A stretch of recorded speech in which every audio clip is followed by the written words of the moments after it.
이번 주는 우리 민족의 명절인 추석을 보내고 있습니다. 명절에 가족을 만나면 여러분 무엇을 하시나요? 아마도 가장 중요한 일은 역시 온 가족이 밥상 앞에 모이는 시간 아니겠습니까? 같은 반찬을 짚고 같은 국물을 나누고 함께 공유된 오래된 이야기를 다시 꺼냅니다. 오랜만에 만난 가족들과 잠깐의 어색함도 신기하게 같이 먹다 보면 마음이 스르르 풀리지 않으시나요?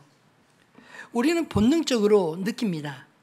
같이 먹는다라는 것은 단지 음식만 나누는 게 아니라 삶을 나누는 고백이 됩니다.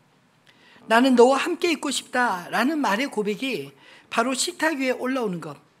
우리의 관계가 이 밥상 위에서 다시 회복되는 게 아닐까요? 그래서 식탁은 단지 배만 채우는 자리가 아니라 동시에 관계를 회복하는 그런 자리로 부르는 것입니다. 오늘 우리가 함께 읽은 말씀도 바로 식탁에서 시작이 됩니다. 예수님은 십자가라는 가장 고통스러운 순간을 앞두시고도 제자들과 함께 먹는 자리를 직접 준비하셨습니다. 왜 하필 식탁일까요? 하나님은 밥상에서 우리의 마음을 묶으시고 밥상에서 구원의 이야기를 시작하고 있기 때문입니다. 15절 말씀을 같이 읽어볼까요? 이르시되 내가 고난 받기 전에 원하고 원하였노라. 아멘.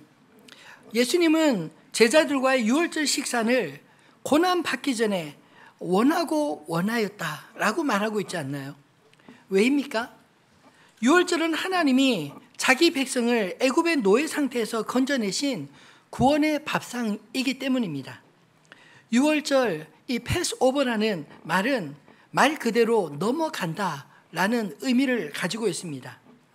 이스라엘 백성들이 이집트의 노예로 있을 때 하나님께서 애굽에 10가지 재앙의 심판을 내리셨습니다.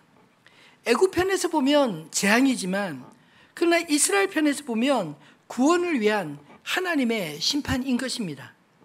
그때 마지막 재앙이 애굽 사람을 포함해서 모든 짐승까지 처음 난 것을 다 치시는 것이었는데 하나님은 자기 백성들을 위해 그 재앙을 피할 방법을 알려주셨습니다. 죽음의 천사가 집집마다 찾아갈 때 어린 양을 잡아 그 피를 문설주에 바른 집은 심판의 재앙이 그 집을 넘어간 것입니다. 그래서 유월절은 어린 양의 피를 기념하며 우리가 죄와 사망에서 구원받았음을 기념하는 날인 것입니다.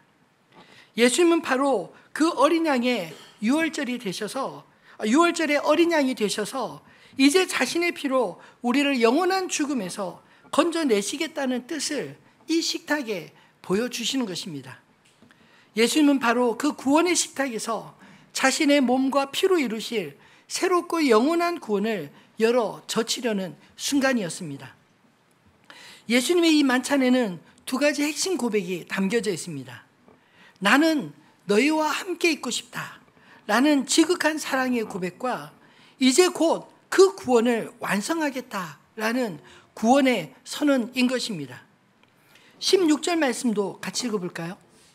내가 너에게 이르노니 이 유월절이 하나님의 나라에서 이루기까지 다시 먹지 아니하리라. 아멘. 주님은 우리의 시선을 과거의 유월절에만 묶어두지 않으십니다.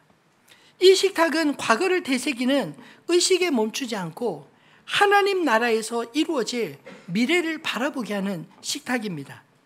다시 먹지 않겠다라는 말씀은 슬픈 금식의 선언이 아닙니다. 오히려 오늘의 만찬이 마지막의 유월절이 되어 이제 장차 하나님 나라에 완성될 잔치로 나아갈 것이라는 가장 강력한 약속인 것입니다. 그러니 지금 이 시간 예수님과 제자들이 함께하는 그 식탁은 끝이 아닙니다. 하나님께서 마침내 구원을 이루시기 직전 옛 유월절의 모든 의식의 그림자가 드디어 예수님의 십자가와 부활이라는 실체를 만나는 바로 그 순간이었습니다. 이제 더 이상 양의 피가 아니라 그리스도의 피로 구원이 완성될 그 단계에 도달한 것입니다. 우리가 예수님이 알려주신 이 성찬을 나누는 것도 마찬가지 아닌가요? 성찬은 단순히 예수님의 십자가의 과거의 사건을 회상하는 것을 넘어 지금 여기서 예수님의 은혜를 새롭게 누리고 장차 완성될 잔치를 소망하며 바라보는 자리인 것입니다. 이 성찬의 식탁은 예수 그리스도의 피로 이미 시작되었고 하나님 나라에서 완성될 우리의 영원한 잔치인 것입니다. 그렇다면 주님은 제자들과 함께하는 이 마지막 식탁을 통해 우리에게 무엇을 말씀하시고자 했을까요? 그 의미들을 세 가지로 정리해서 하나씩 살펴보겠습니다. 첫 번째로 이 마지막 유월절의 의미는 예수님의 주권 아래 준비된 식탁이었다라는 것입니다. 우리 1절과 2절 말씀을 다시 같이 읽어볼까요? 유월절이라 하는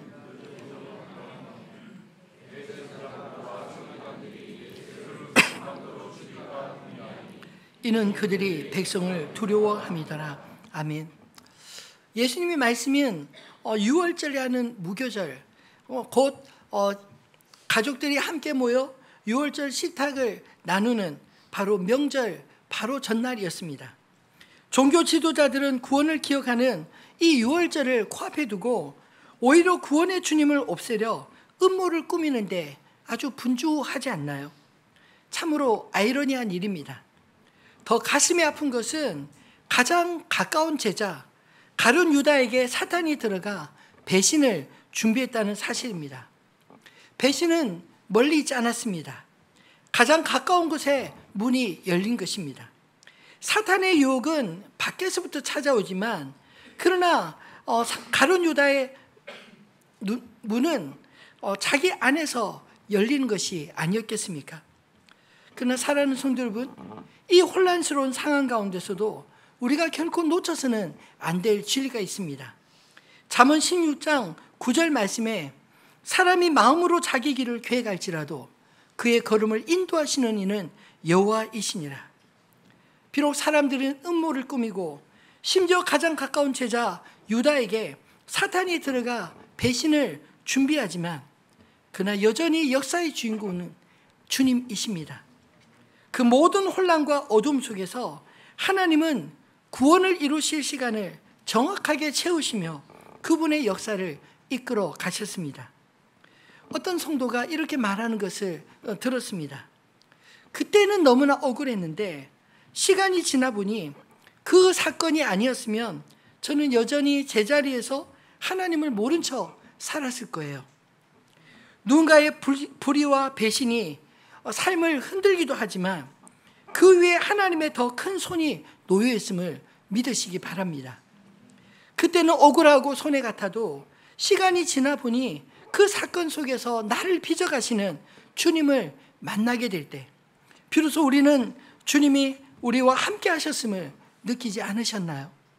그런 일이 없으면 좋았겠지만 그런 일이 없었으면 우리가 주님도 찾지 않을 것을 아셨기에 주님은 우리 인생 가운데 사건들을 통해 우리를 친히 찾아오십니다. 그래서 우리는 이렇게 고백할 수밖에 없습니다. 사탄이 만들어 놓은 함정조차도 우리를 사랑하시는 하나님의 사랑에서 우리를 결코 끊을 수 없다고 말입니다. 드디어 유월절 식사를 위한 준비의 날이 왔습니다. 예수님은 두 제자 베드로와 요한에게 유월절 식탁을 준비하라고 명하셨습니다. 그러자 두 제자가 오히려 예수님께 물었습니다. 주님, 어디에서 준비를 하기 원하십니까?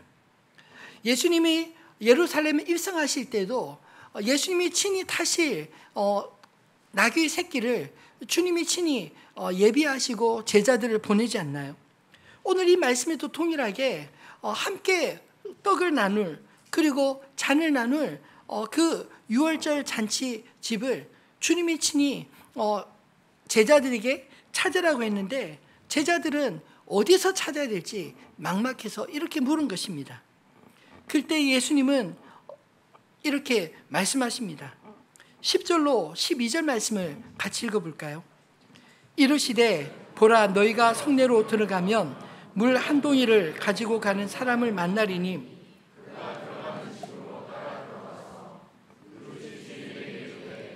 선생님이 내게 하는 말씀이 내가 내 제자들과 함께 유월절을 먹을 객실이 어디 있느냐 하시더라 하라. 그리하면 그가 자리를 마련한 큰 다락방을 보이리니 거기서 준비하라 하시니. 아멘. 예수님은 막연하게 알려주신 것이 아니라 구체적으로 이정표를 보이며 길을 알려주십니다. 예수님은 제자들에게 물 한 동이를 든 사람을 찾으라고, 그리고 그를 따라가라 하지 않나요? 당시 예루살렘에서 여자가 물동이를 드는 것은 흔한 일이었지만 남자가 물동이를 드는 일은 결코 흔한 일이 아니었습니다. 예루살렘 골목에서 이 흔치 않은 일상의 한 장면 하나를 주님은 가장 정확한 안내 표지로 사용하셨습니다.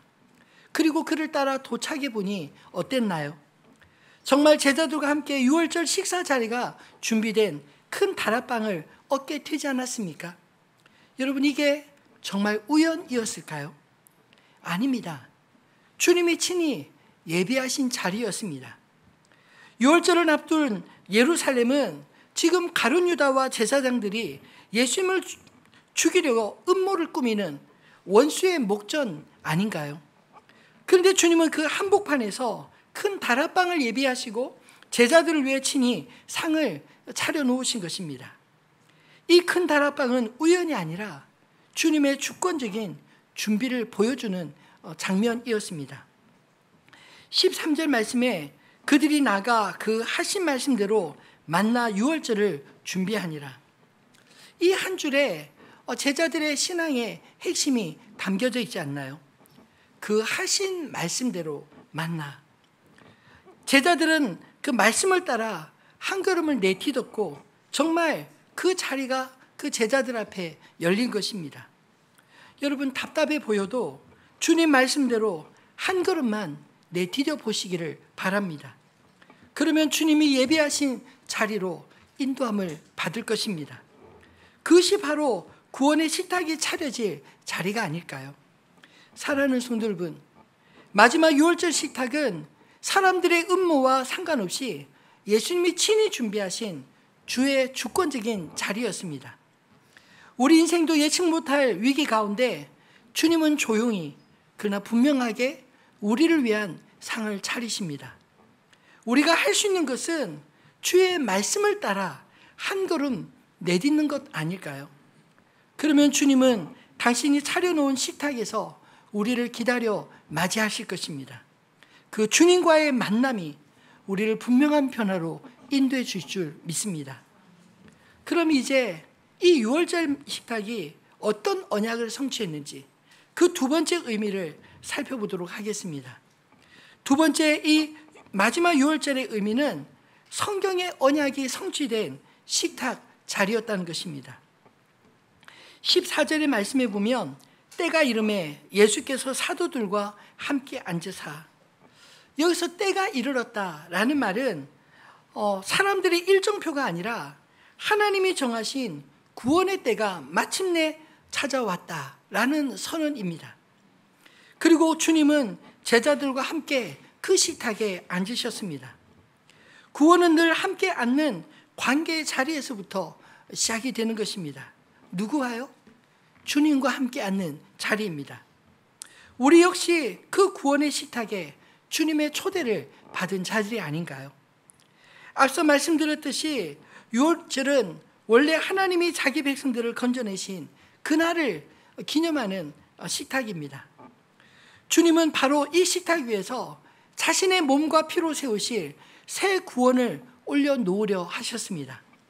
이 자리는 단순히 제자들과 마지막 최후의 만찬으로 가진 것이 아니라 하나님과 인간 사이에 영원한 언약이 완성되는 자리로 베풀어준 식탁이었습니다. 사도 바울이 말한 것처럼 옛 언약의 율법은 우리가 구원으로 나아가기 위해 잠시 세워졌던 그림자와 같습니다. 하지만 이제 예수님의 십자가와 부활로 실체가 다가온 것입니다. 이제 더 이상 반복되는 짐승의 피가 아니라 예수 그리스도의 완전한 보혈로 우리의 죄가 온전히 깨끗하게 되는 새 언약이 비로소 세워진 것입니다. 예수님은 떡과 잔을 들고 이 새 언약을 선포하셨습니다. 19절로 20절 말씀을 같이 읽어볼까요? 또 떡을 가져 감사 기도하시고 떼어 그들에게 주시며 이르시되 이것은 너희를 위하여 주는 내 몸이라.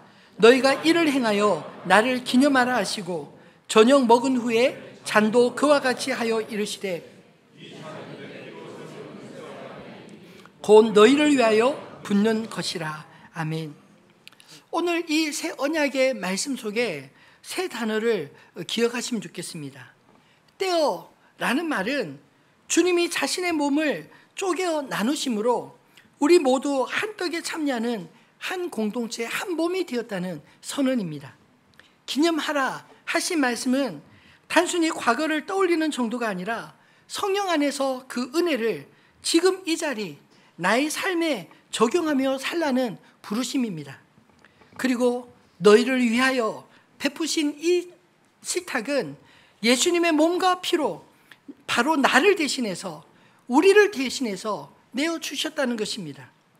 이 대속이라는 한마디에 복음의 심장이 바로 뛰는 게 아닐까요? 결혼식의 반지는 금속의 한 조각일 뿐이지만 그 반지는 사랑의 언약을 몸에 새기는 표시이지 않나요? 성찬의 떡과 잔도 마찬가지입니다. 이것 자체가 구원을 주는 게 아니라 완성된 언약을 우리의 영혼에 다시 새기는 표식으로 우리가 주님의 구원을 기억하게 하신 것입니다. 그러므로 사랑하는 성도 여러분, 마지막 유월절 식탁은 예수님의 몸과 피 안에서 새 언약으로 성취된 것을 믿으시기 바랍니다. 이 성찬은 그 언약의 성취를 우리가 기억하고 또 현재 누리며 장차 바라보게 하는 마지막 유월절의 현재형으로 저와 여러분이 받아 누리시기를 소망합니다. 이제 세 번째로 마지막 유월절의 의미는 무엇일까요? 장차 완성될 하나님 나라의 잔치의 예고편이라는 것입니다. 16절 말씀을 같이 읽어보겠습니다. 내가 너에게 이르노니 이 유월절이 하나님 나라에서 이루기까지 다시 먹지 아니하리라 하시고. 아멘. 이 식탁은 과거 해상의 의식으로만 머물지 않았습니다. 주님은 이 유월절이 하나님 나라에서 이루기까지 다시 먹지 아니하리라 이렇게 말씀하심으로 이 만찬이 하나님 나라에서 완성될 잔치임을 가리키는 표지판을 우리에게 기억해 하신 것입니다. 또 18절에도 내가 너에게 이르노니 이제부터 하나님의 나라가 임할 때까지 포도나무에서 난 것을 다시 마시지 아니하리라. 여러분, 포도주는 성경에서 기쁨과 축제의 상징물이지 않나요? 주님은 이 기쁨을 잠시 미뤄두시겠다 말씀하신 것입니다. 왜요? 십자가의 부활 그리고 성령 강림을 지나 이미 임한 하나님 나라가 마지막 날 완성될 잔치로 열릴 때 다시 우리와 마시겠다. 이 약속을 주시기 위함인 것입니다. 그러므로 이 말씀은 단지 금욕의 명령이 아니라 하나님 나라를 소망하는 예약의 약속인 것입니다. 나는 반드시 너희와 다시 잔치하겠다 라는 주님의 강력한 약속의 말씀으로 들으시기를 바랍니다. 우리가 영화관에서 영화를 보기 전에 예고편을 먼저 보지 않습니까? 그 예고편을 볼 때 마음에 드는 영화가 상영될 날짜를 마음에 새겨두며 기다리지 않나요? 바로 성찬의 잔이 그런 예고편과 같은 것입니다. 주님은 이 잔을 통해 우리의 마음판에 이렇게 써두십니다. 그날 너희와 함께 다시 이 잔을 마시게 될 것이다. 그런데 바로 그 식탁 위에 가장 충격적인 장면이 펼쳐집니다. 21절 말씀을 같이 읽어볼까요? 그러나 보라, 나를 파는 자의 손이. 아멘. 누구를 가리키는 것입니까? 가룟 유다를 가리키는 말입니다. 배신자의 손이 예수님과 함께하는 그 상자리에 있었다는 것입니다. 예수님은 이 가룟 유다를 뻔히 아시면서도 그 자리를 배제하지 않고 끝까지 그 자리에 남겨두셨습니다. 무슨 의미일까요? 은혜의 식탁은 자격 없는 자에게도 여전히 열려 있다라는 의미 아니겠습니까? 동시에 주님은 분명히 경고하셨습니다. 그를 파는 그 사람에게 화가 있으리로다. 그러므로 이 식탁은 은혜의 자리면서 동시에 경고의 자리였습니다. 예수님의 이 말씀에 제자들은 한결같이 주님, 나는 아니지요? 라고 묻지 않나요? 우리가 성찬을 참여할 때 우리 안에 이런 질문을 가져야 하지 않을까요? 그래서 고린도서 11장 28절에 사도 바울은 성찬을 임할 때 이렇게 권면하고 있습니다. 같이 읽어보겠습니다. 사람이 자기를 살피고 그 후에야 이 떡을 먹고 이 잔을 마실지니. 아멘. 회개와 성찰 없이는 잔치의 기쁨도 없다는 것입니다. 우리가 이 땅의 불완전함, 배신, 그리고 고통을 경험할수록 오히려 완전한 기쁨과 영원한 잔치가 있는 하나님 나라를 더 간절히 소망하게 되지 않으시나요? 사랑하는 성도 여러분, 마지막 6월절의 식탁은 하나님 나라 잔치의 예고편이었습니다.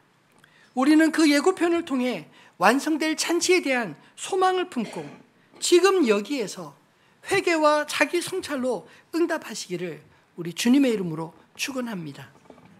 말씀을 맺겠습니다. 그렇다면 우리는 이 은혜로운 하나님 나라의 잔치에 어떻게 참여해야 할까요? 예수님의 마지막 6월절은 단지 과거의 이야기로 끝이지 않습니다. 우리에게 하나님 나라의 잔치의 시작을 확증하는 시간입니다.